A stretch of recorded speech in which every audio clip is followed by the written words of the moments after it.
銀座木村屋の蒸しパンを食べています。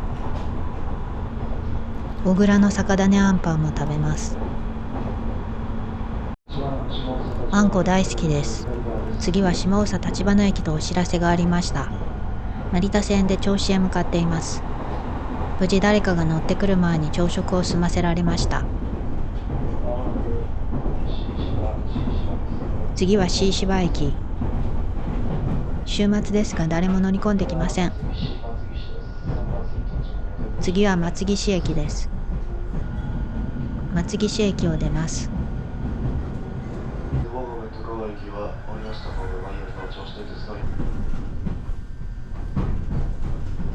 銚子駅を出てホテルに荷物を預けに行こうと思います。そしてバスに乗っています。犬吠埼に行こうとしています。バスはおそらく千葉港バス、外川線系統。この時の運転手さんはものすごく不愛想で運転も荒く怖かったです。犬吠埼に行こうとしています。こちらが最初の観光地、犬吠です。これ以上岬には近づけません。怖い。風が強くカメラがぐらぐら揺れます。必死です。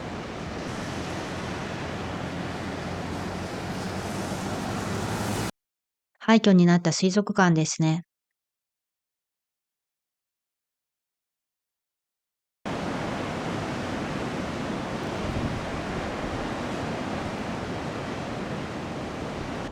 犬吠テラスの2階です。この時点でお土産を買う人は特に見ませんでしたが、屋内の展望デッキには結構人がいました。週末ですから。私は遠くから来た連れのいない旅人なので、病気になるわけにはいかず、とにかく歩いて体を温めねばなりません。犬吠埼灯台は閉まっている。犬吠埼は歩けない。君ヶ浜へも行けない。晴れた景色はどこからも望めない。銚子ポートタワーも絶対無理です。悪天候でもここに来たい場合は車で来るべきですよね。今度こそは銚子電鉄を使います。ここから14分歩きます。犬吠駅にやっと着きました。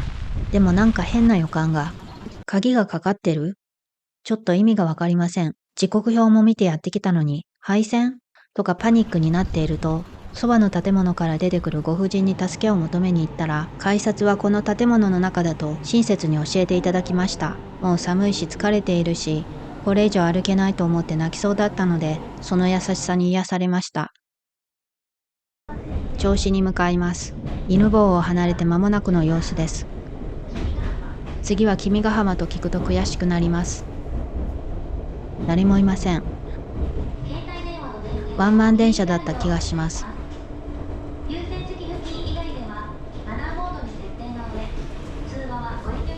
この沿線図かわいいですよね。浅上黒灰を出て、次は元銚子です。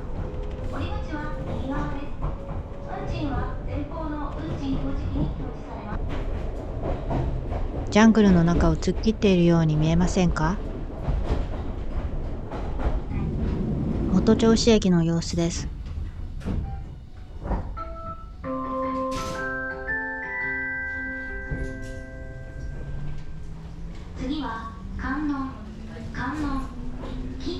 次は観音です。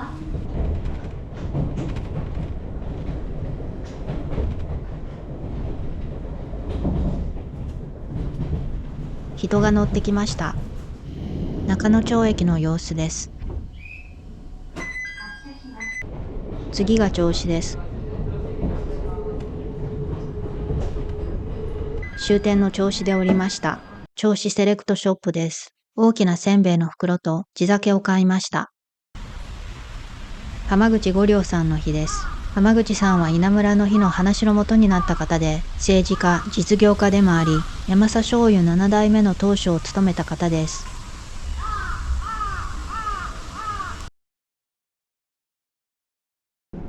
山佐醤油の工場にやってきました。外が寒いのでこうして暖かいところに避難できるだけで幸せです。昨日までの暑くてしんどくても平和な東京での日々を思い出します。見学ツアーに後で参加するのですが、始まるのを待つ間展示を見て回っています。ツアー中の撮影は禁止となっています。工場見学は予約制です。料金は無料です。見学は楽しかったです。一人参加は私だけでした。横倒しにされた大きな樽です。やっとホテルまで戻ってきました。ホテルルートイン銚子駅西です。今日もよく歩きました。悪天候で震えながら、また怖い思いをしながらだったので相当疲れました。中も灰色、外もまだ灰色。でも安全。嬉しい。温泉に入ってきました。気持ちよかったです。ちょっと大変だった旅は、お酒を飲んで忘れることにしましょう。お酒にちょうどいいグラスがあります。持ってきたんじゃないです。たまたまです。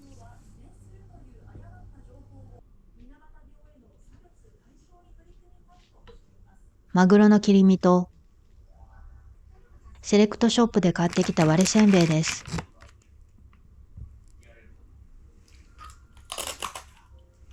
美味しい。食べ終わったら寝ます。朝風呂に入ってきました。